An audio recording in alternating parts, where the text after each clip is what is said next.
Dr. Abiy Abbootii ganda tokkorraa godina tokkorraa dhufanii kuna Subraayyuu keessa taa'anii wayyaa mana keenya keessaa hatanii saamanii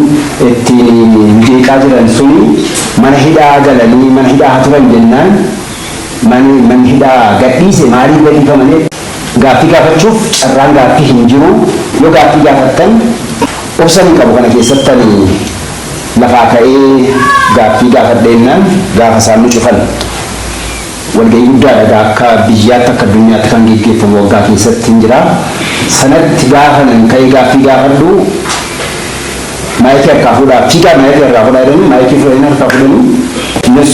Oromoo Ortodoksii ta'anii Musliimii Protestaantii walumaa gala Oromoodha. Dhaabbata amantaa kamiin keessa jiraanne iyyuu waan waliin qabnu sana isa irratti jabaannee wal jabeeffannee bu'aa qabna as keessatti kan jedhu sanaafan jira namichi tokko afaan Oromoo caccabsu Abbaa Warqee kan jedhamu jira. Namichi sun Eertiraawiidha. Garuu asii Shaalixaa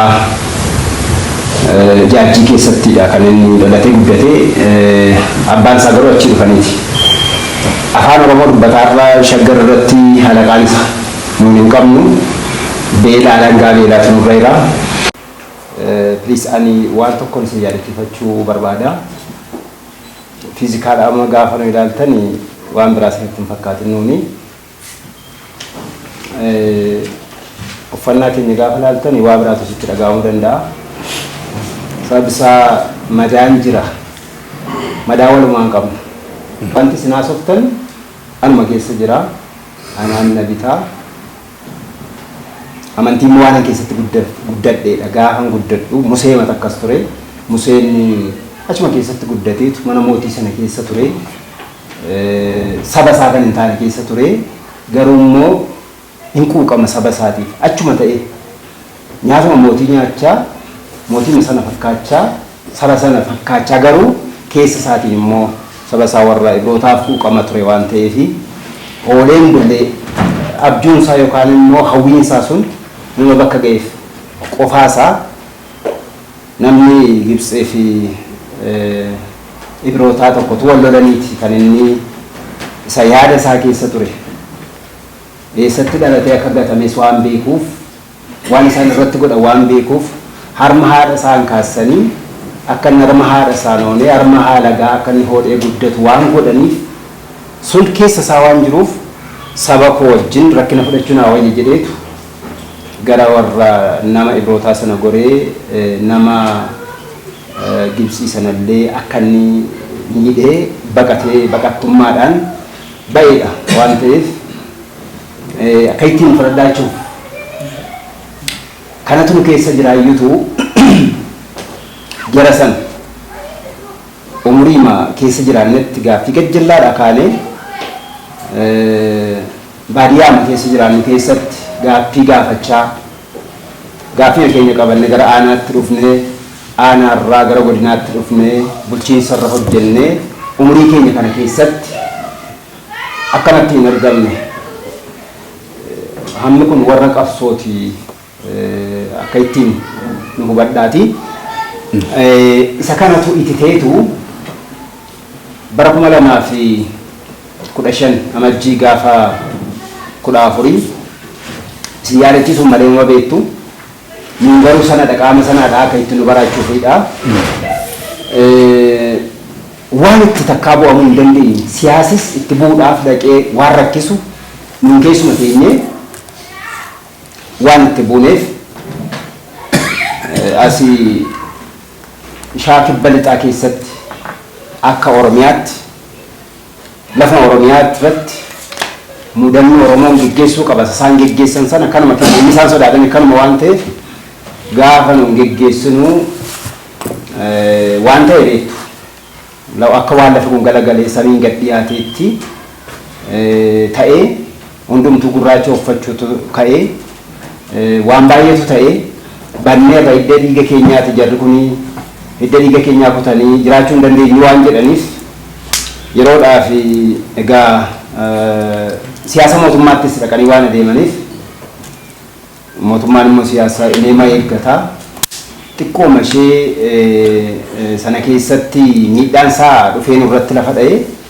baay'een isaanii kanuma karaarraa kan itti jallatetu jira seenaan sila sinii kaase quuqamaan gajjallaadhaa ka'ee waa baay'ee qabatee maaf ta'a kuni Oromoon kana keessatti maaliif lafa isaarratti qabeenya isaarratti akkamittiin aangoo abbummaa as keessatti hin qabaatu still ani walga'ii miskiidoo yeroo baay'ee nufa gaaffii gaafachuuf carraan gaaffii hin jiru kunoota isaanii hin beeku waggaa hedduu keessa jiraatanii carraan gaaffii hin jiru yoo gaaffii gaafattan obsan hin qabu kana keessatti ani lafaa ka'ee gaaffii gaafadheennaan gaafa isaan nu cufan walga'ii guddaadha akka biyyaatti akka addunyaatti kan geggeeffamu waggaa keessatti hin jira sanatti gaafanan ka'ee gaaffii gaafadhu maayikii harkaa fuudhaa fiigaa maayikii harkaa fuudhaa jedhanii maayikii fudhanii harkaa fuudhanii haasawuunis xiqqoo ishee rakkisaadha namni baay'een kan quuqamaaf osoo hin taane garaaf kan keessa jirutu numa ta'ee hin jira akkasitti sana gitu kana keessa walitti kuufameetu kana dhufne an baay'ee isaa keessa lixu yeroo carraatti naasofna nus Oromoo Ortodoksii taane Musliimni Protestaantiin walumaa gala Oromoodha dhaabbata amantaa kamiin keessa jiraanne iyyuu waan waliin qabnu sana isa irratti jabaannee wal jabeeffannee bu'aa qabna as keessatti kan jedhu sanaafan baay'ee waan natti dhaga'amuufidha abbootiin addana jiran kun mana hidhaa turree mana hidhaa keessaatii kan baane waajjiraalee poolisiitti hidhamne mana sirreessaa ammoo gallee mana murtii irratti yaa'u haquma keenya dubbanna gaafa mana murtii hidhannu sanaanitu baane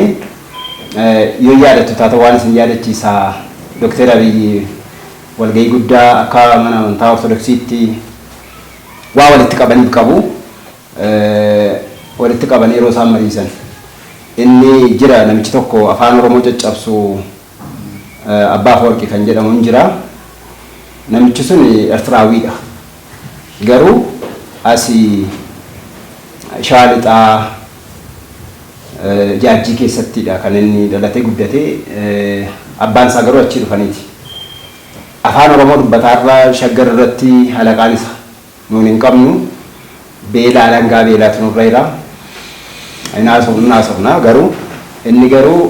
asii Shaggar kana Xaafoo Sabbushaa Buraayyuu qabatee naannoo walumaa gala naannoo Buraayyuun qabatee bal'aadha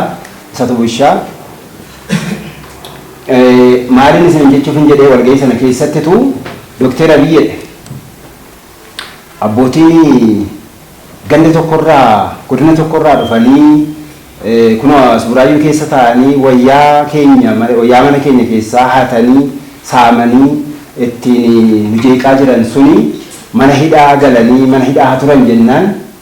man hidhaa gadhiise maaliif gadhiifamanii Dr. Abiy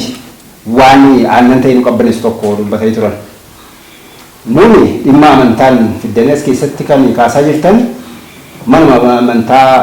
dhaabbata sana keessatti fixadha nun yeroo sana waanuma dubbidaa ta'e dhufee nurratti lafa dha'e keessa seennee waan kana ilaalle malee amantaan mootummaa keessa mootummaan amantaa keessa nu daangeessa waan ta'eef sana achumatti fixadhaa kan jedhan namichi sun akkasitti nu ilaalu isin immoo waan egaa waan gammachuu keessa keenya jiruu fi ganaa ibsannaa